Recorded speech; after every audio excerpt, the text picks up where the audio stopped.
Hi, everyone, and welcome back to Scoir's podcast, Inside College Admissions. On today's episode, our strategic advisor, Peter Van Buskirk, is going to interview one of our high school counselors. Peter is the owner and founder of Best College Fit and brings over 25 years of experience to college admissions. He's also a contributor to Scoir's blog, so make sure you check out his work there too. Now over to Peter for today's conversation.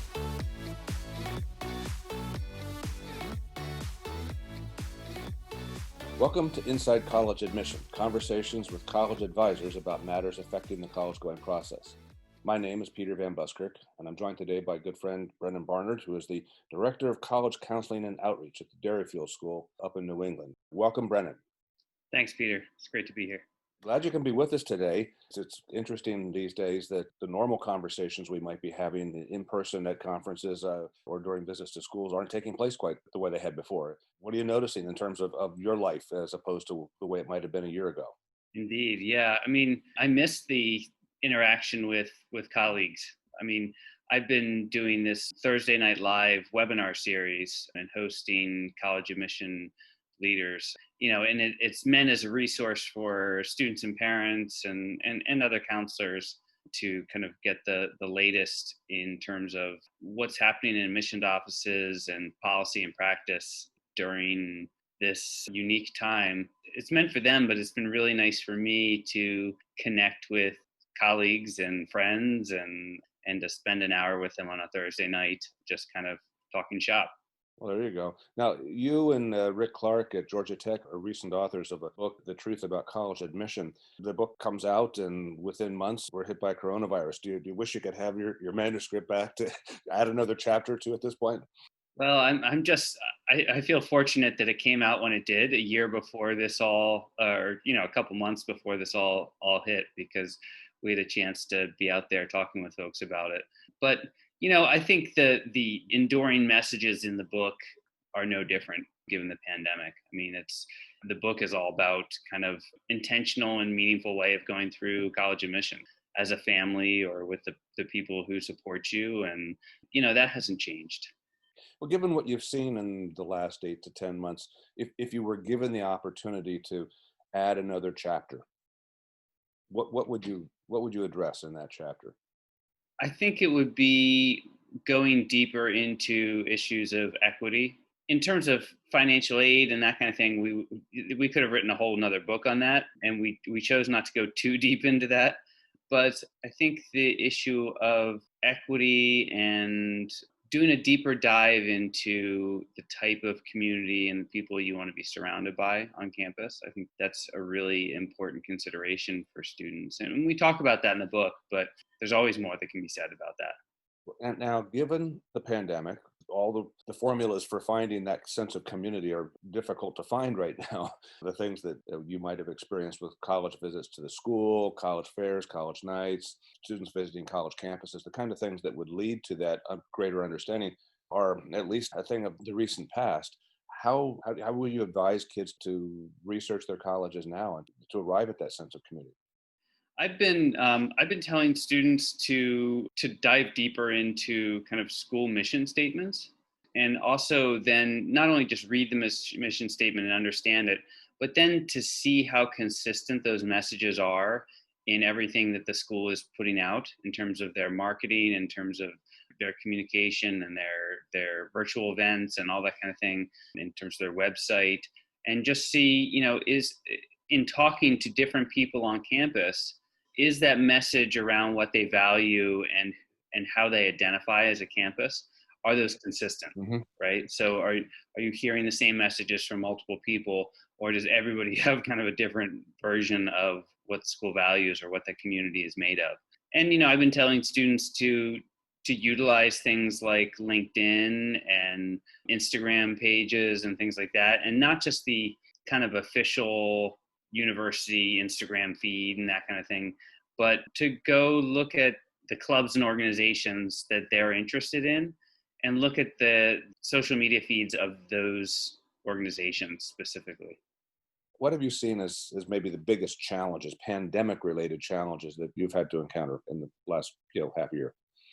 I think the inability to get on campus has been a real challenge for students because, like we were just talking about, you can do a lot in terms of virtual visits and talking with people and everything like that. But some people, me included, I really sense things in a kind of a visceral way. So I need to be in a place to get a sense for whether that feels right for me.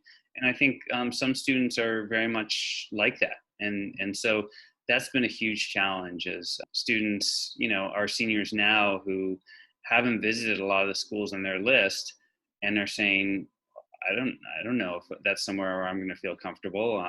That sense of place is really kind of ambiguous. And so that's been a huge challenge. I think just keeping track of all the changing policies and practices and dates and all that kind of thing have been challenging for students and for us as counselors.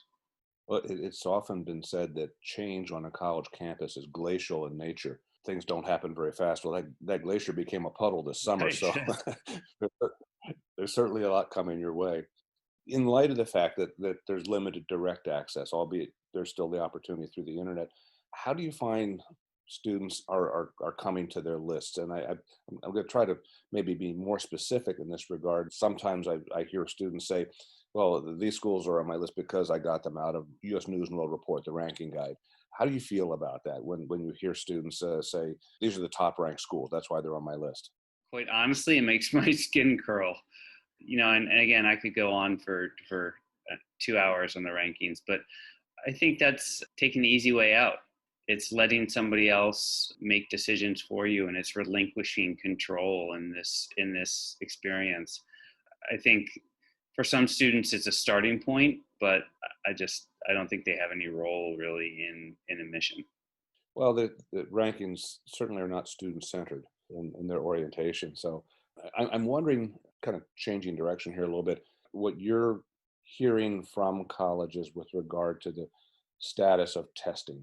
I know that in the last 10 months, there's been a 60% increase in the a percentage of colleges and universities that have gone test optional. I think for a lot of us, that's a big deal. Two questions really. How do your students respond to that? And what do you see with regard to that movement in test option? Is that something that is significant on our landscape, or is that just a momentary blip? I think it is something significant, and I think is really going to be a disruptor in a lot of ways. I think, despite that, there's a lot of skepticism from students and parents about how authentic colleges are being in test optional policies. So, a lot of my last couple months have been spent trying to assure students that optional does really mean optional and that you're not going to be disadvantaged for not having a test. That being said, I think it's going to be interesting to see how like the University of California case and their decisions around testing inform the whole testing landscape. I mean, I think we see more and more schools who are going to come out of this saying, well, we were able to do it. And we've enrolled a class that looks very similar to previous classes. So what is the role of testing in our review?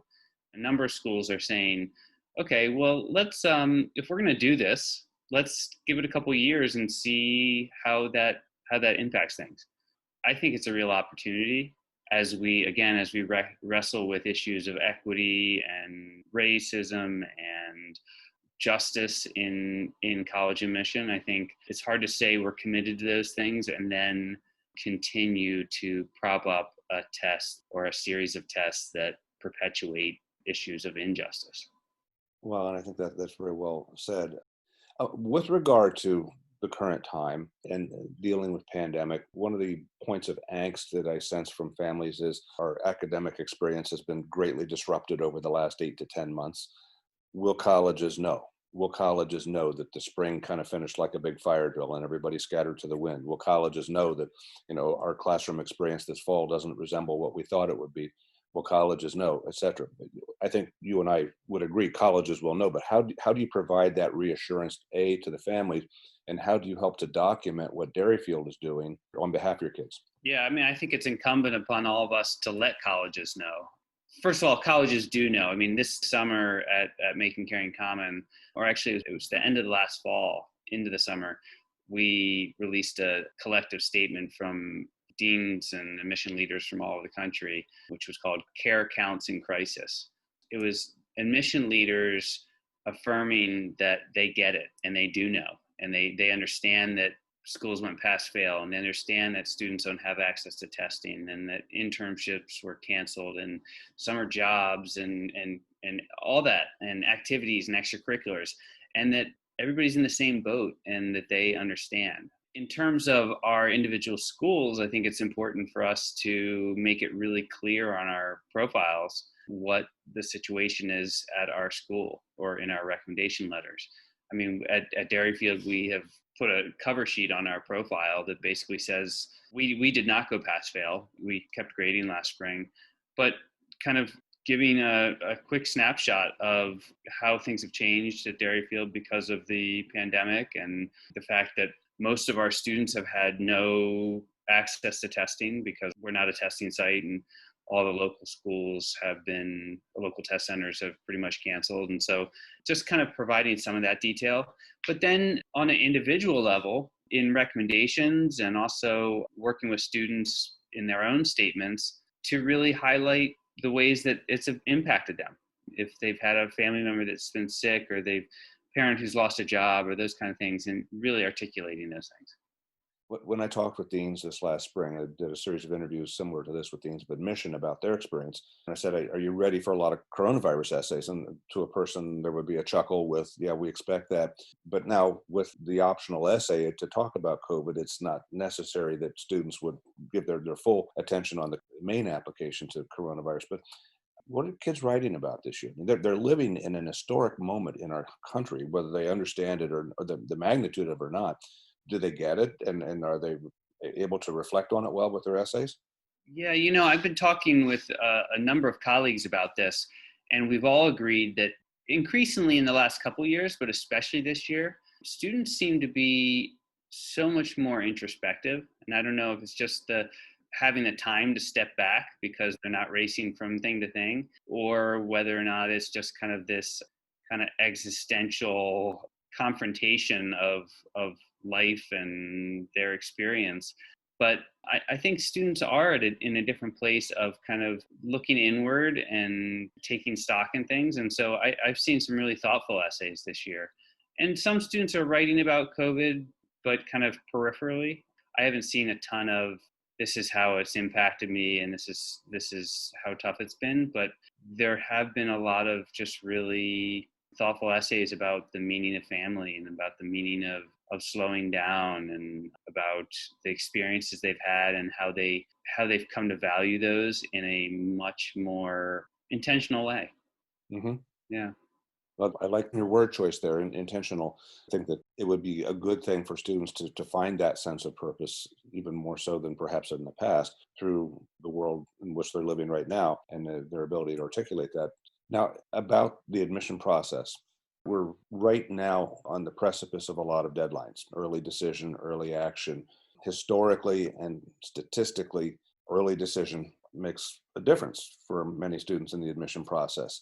And this year is likely to be the case again. However, early decision in particular works on an assumption that the family, in particular the student, will have been able to thoroughly vet that institution by visiting, staying overnight, doing the class visit, all the traditional things.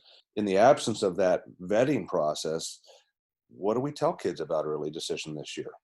Because colleges are going to come at them with that option. Yeah, and they're going to come at them hard with that option. I mean, some colleges are being pretty forthright about the value of early decision. I haven't really changed my messaging around early decision.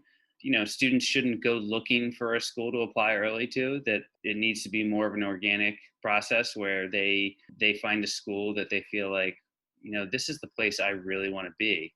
Some students are kind of having this discussion, especially this year, of, I have these 2 or 3 schools, all of which I'd be really excited to go to. And so they're just saying, you know what, because of that, I know my odds might be increased by applying early decision. And so I'm going to pull the trigger and apply to one of them early decision, with early decision 2, the second round of early decision, increasing in popularity and more schools having it, and some schools adding it specifically this year because of the timeline and because of COVID. Some students are kind of playing that game, the really strategic, well, I know this school has early decision 2, this one doesn't, so I'll apply here early decision 1 and see if I don't get into this school, then I'll apply to this school early decision 2. And so I've tried to kind of back students off of that and return them to this kind of, where do you see yourself and where do you want to be? And let's start with that. But I think some students are saying, well, you know what? I'm not necessarily going to know anything more in April than I do now, right? Like, we see COVID spiking throughout the country. It's unlikely that a lot of the admitted student days are going to happen, right, again this year. And so a student saying, well, I know I'm excited about these 3 or 4 schools. Say I got into all of them, I'm going to have to make this decision in the spring. Why not make it now and try to commit to a school because it helps me? And there's something to be said for that. The flip side is that in the pandemic, there are bound to be families that are cautious in general about committing, early decision aside. They see that their kids might be doing remote instruction for a period of time, some sort of a hybrid approach for a period of time, and then they notice that the price tag hasn't changed. Do you find that there are many families that are taking a more cautious look at the whole prospect of sending a child off to college with that kind of uncertainty for a year? Not significantly, because in terms of a gap year, I think a lot of families are saying, well, if schools are going to be remote, there's not a lot of options my student's going to have to do anything in a gap year, right? So are they going to take a year off from college just to kind of sit at home? Or do they do college, whether it's remote or in person, and be part of a cohort and make the best of the experience? And I think more students and families are kind of opting for the second choice.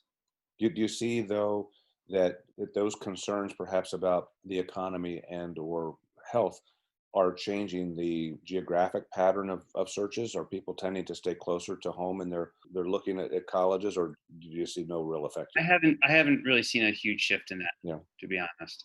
Talking with colleagues, I know that's more of a trend nationwide, that I think students seem to be kind of trending closer to home just because of some of the uncertainty. I think finances are more of an issue for a lot of families, saying, if I'm going to be learning from home, what's the value in a certain school versus another school? A lot of things for families to think about now that may not have been part of the equation a year ago. I'd like to wrap things up here by maybe taking a look at the student you may encounter who has a bewildered look. The 16 or 17-year-old who should be thinking excitedly about college, but is instead kind of looking in a worrisome way into the future, not knowing what that future will look like, wondering whether I can do this. How do you advise that student? How do you help that student find some sense of hope and direction?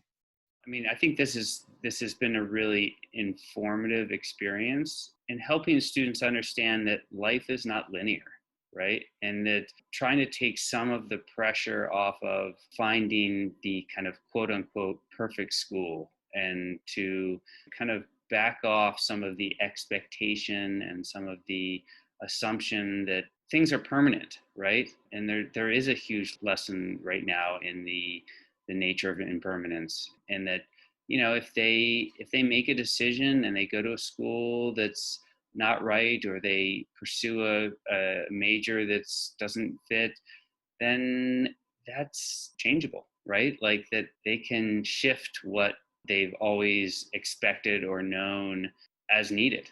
And so I think taking some of the kind of grandiose nature of college admission and of this moment of transition and choice, kind of backing off that a little and taking some of the pressure and letting some of the air out of the tires, and to say, it's going to be all right. You're going to end up in the right place at the right time, and that's not going to be a direct path always. So I think some students have really found comfort in that there's not one way to do it. I think that is great advice. Each needs to find his or her own pathway in this journey that is life. College is simply one part of that journey. Absolutely. Well, thank you very much, Brennan, for taking some time to chat with us today about the college admission process in the era of COVID-19. But your students are certainly very fortunate to have you and your perspective with them along that journey. I hope that those who've been listening in today will take some real solace in your comments as well. Well, it all started with you, Peter. It all started with you. Oh my goodness. You seen something in me as a high school student and admitting me to college. Well, for those of you who don't know the between the lines there, Brendan and I have a history that traces back to Franklin and Marshall College when I was dean of admission, and he was one of our very strong candidates coming out of the Westtown School. And we're not looking back on any of that right now with any regret. So congratulations. Thank you. I still have my acceptance letter with your handwritten note on it, Peter. Well, I don't know what it's worth, but I'm glad it means something to you. So thank you again for joining us today, and look forward to catching up with you again soon. So in the meantime, be safe. Stay well. Take care. Bye.